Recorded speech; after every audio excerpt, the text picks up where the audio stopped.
From the very beginning, the goal of PhET was to be the most broadly useful tool. And so we designed it so it could be used by teachers in the classroom as a lecture tool, but then it also could be something that students could go home, work with on their own, be part of their homework problems, or just be used in informal science education. And so from the beginning, we really wanted to make this a technology that could fill as many niches as possible in the educational needs. And I think we succeeded quite well in that if you look at how it's being used. What I think makes PhET unique is it's really based on research on learning, and it embodies the expertise of scientists, science research educators, and very high-level software engineers to make sure we've built that research on learning and tested it very carefully with students so that it really will be effective when used. One of the tremendously powerful things about the PhET Interactive Simulations is that they are so highly interactive. The students really controlling what's going on and learning from it, not just watching something.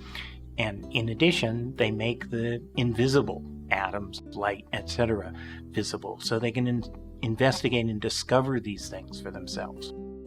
It gives them a whole different perspective about science. It's not just then some magical, mysterious thing that you're just cramming to memorize a bunch of facts for. It's something that everyone can really understand, and you can see how it affects your world. It really changes people's whole perceptions of thinking about and learning science.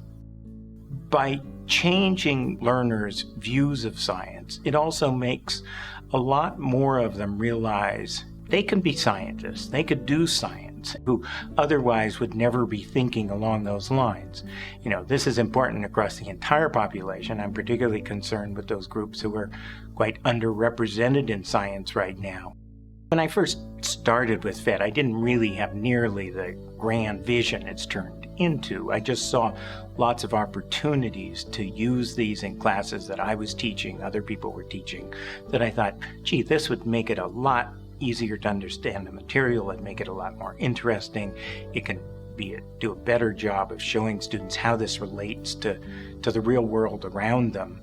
I've been amazed to see actually the growth of PhET over the past 10 years, both as it expands into new areas of science, but most importantly, how widely it's being used from college levels now down to grade schools and in countries all over the world.